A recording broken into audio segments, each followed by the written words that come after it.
Okay, welcome. So we are working on our 5.2, section 5.2 writing lesson today. We are focusing on writing a personal essay. Yesterday we made a map about ourselves, all about me map, and we talked a little bit about ourselves. We also drew a picture of ourselves and all the important things about ourselves.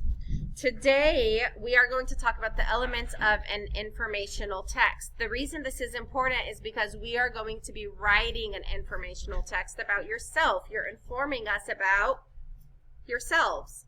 So, it has to have an introduction. That means it tells you the main idea. A body, it gives you details, steps, or reason. And a conclusion, which retells your main idea. Things to use in informational text: to describe something, to tell things in time, step, order, to compare and contrast two things, to show problem and solution. These are all very important parts of an informational text or story. All right, we are going to read this story today. This is the story that goes along with our writing lesson. It's called Stand Tall, Molly Lou Melon. Who has read this story before? Everyone should have raised their hand. Remember, we read the story in the beginning of the year when we were online. Yeah. I put it in the Google Classroom and asked everybody to read it like the first week of school. This is one of my favorite stories. It's called Stand Tall, Molly Lou Melon. Who can raise their hand and tell me what the story is about or what they think the story will be about? What do you think the story will be about, Leah?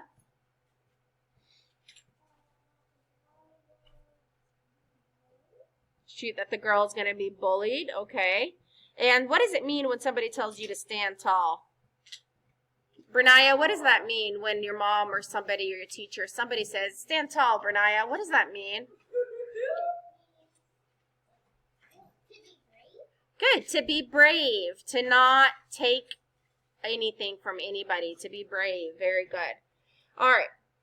In the picture, I noticed that Molly Lou Melon is standing tall, right? And she's standing next to a flower and a butterfly. She does not seem much bigger than the butterfly. She's very small, but she looks like she's standing tall. And if you usually stand tall, what does that mean about you? Very good. It means you're confident, you're proud. Very good. All right, let's go ahead and read the story, Stand Tall, Molly Lou Melon. Stand Tall, Molly Lou Melon. Written by Patti Lavelle. Illustrated by David Catrow. This book is for... I guess you write your name there. All right. Molly Lou Melon stood just taller than her dog and was the shortest girl in the first grade. She didn't mind. Her grandma had told her, "Walk as proudly as you can, and the world will look up to you."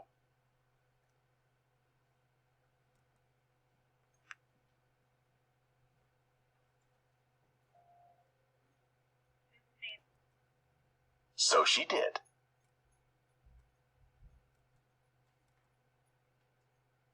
Molly Lou Melon had buck teeth that stuck out so far she could stack pennies on them. She didn't mind. Her grandma had told her, "Smile big and the world will smile right alongside you."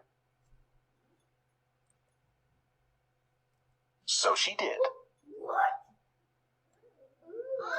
So was she embarrassed of her teeth? No, she wasn't. She was proud of her teeth. Molly Lou Melon had a voice that sounded like a bullfrog being squeezed by a boa constrictor. She didn't mind. Her grandma had told her, "Sing out clear and strong and the world will cry tears of joy." So does that mean her voice was pretty? No, it wasn't. But was she ashamed of that? No, she was proud. So she did. She's proudly singing here. Molly Lou Melon was often fumble-fingered. She didn't mind. Her grandma had told her, "Believe in yourself and the world will believe in you too." What does she mean by fumble-fingered? Kind of like clumsy, right? Look what she's doing. She's breaking all the plates. Did her grandma care too much? No. She told her, believe in yourself and the world will believe in you. And maybe when she starts to tell her to believe in herself, she stopped dropping things, right? So she did. Now she can juggle without breaking them. Then Molly Lou Melon moved to a new town. She had to say goodbye to her grandma and all of her friends. Think she's happy? No. And start in a new school. Oh no. There she is. Does she look like she's excited? No, her face is red. She looks like she's shy. On the first day of school, Ronald Durkin called her Shrimpo in gym class. When the game started, Molly Lou Melon caught the football, ran under the legs of Ronald Durkin, and scored a touchdown. All the children thought, wow, she's good. And Ronald Durkin felt very foolish. So Ronald Durkin was the guy that was making fun of her. What did he call her? Shrimpo. Who can raise their hand and tell me why they think that he called her Shrimpo?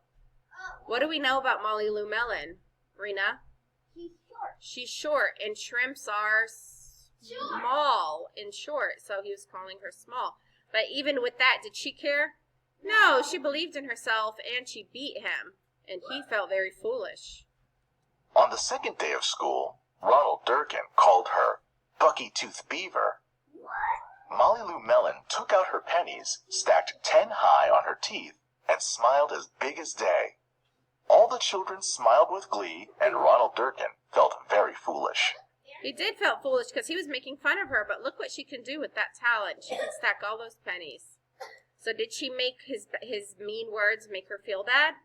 No. She only made him feel foolish. On the third day of school, Ronald Durkin said, "You sound like a sick duck, honk honk." Molly Lou Melon sang out a quack so clear and strong that it made Ronald Durkin somersault backwards, hit his head, and have to go to the nurse. All the children cried with joy to be free of Ronald Durkin for the rest of the afternoon, and Ronald Durkin felt very foolish. Why were all the children very happy that they can get rid of Ronald Durkin? Do you think Molly Lou Melon was the only kid he messed with? No. Why do you think everyone was happy that he could finally be gone for the day? Because he what, Dustin? Because he bullies everyone, not just Molly Lou Melon. But is Molly Lou Melon letting him do that? Absolutely not. On the fourth day of school, Ronald Durkin said that she'd made the snowflake all wrong. But Molly Lou Melon opened up her paper and revealed the most beautiful snowflake of all. All the children oohed and ahed, even Ronald. Wow, that's a beautiful snowflake.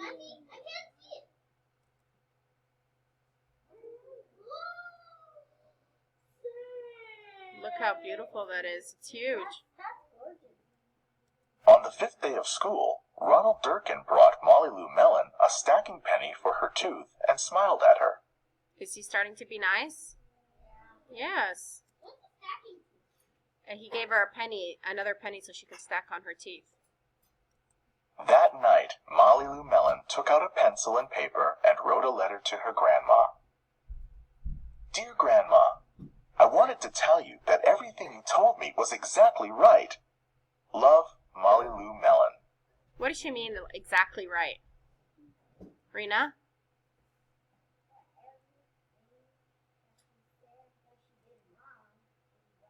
Very good. That everything that she thought maybe was a flaw in her, that she's too short or she's too small or her teeth are too big, those were all things that only made her stronger and more confident, and it made her believe in herself.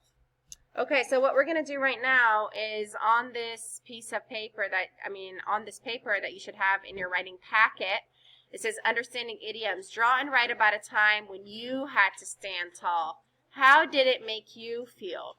Who can tell me, let's talk about it. Who can tell me about a time that they had to stand tall? You don't have to mention real names if you don't want to. You can make up a name. Brenaya.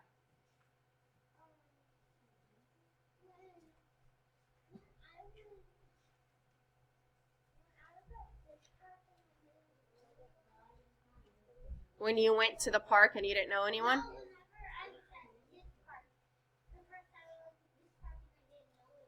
Oh, very good. And how did it make you feel to stand tall? Good. And then she made new friends. It made her feel happy and she made new friends. That's a good one. Who else wants to share an experience when they had to stand tall? Really think about it. Think about your first day of school. Think about your first day anywhere that you probably went. Maybe a new daycare that you went to. Think about maybe a birthday party you went to and you didn't know anybody. Think about a time when you had to stand tall and how it made you feel. Dustin?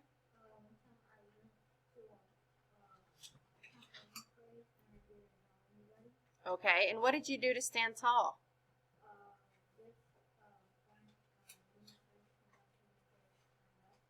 And said what? Stand up. And what did you do? Okay. Did it make you feel better? All right. Rena?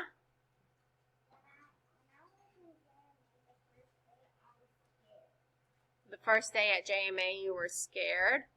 And what did you do to make you feel better?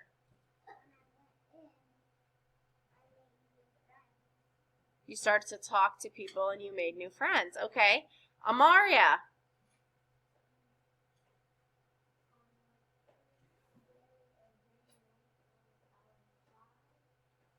Okay, on the first day at JMA, you were shy. And what is the time that you had to stand tall, though? You had to stand tall on the first day?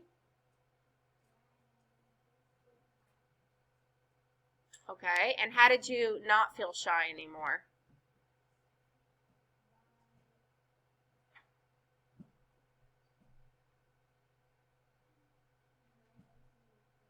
By making friends, okay? So this is what we're going to do. You're going to draw and write about a time when you had to stand tall and how it made you feel. That's all we're going to do today for our writing. Go ahead and do that on here. When you're done, turn that in to me. All right, I'll see you later.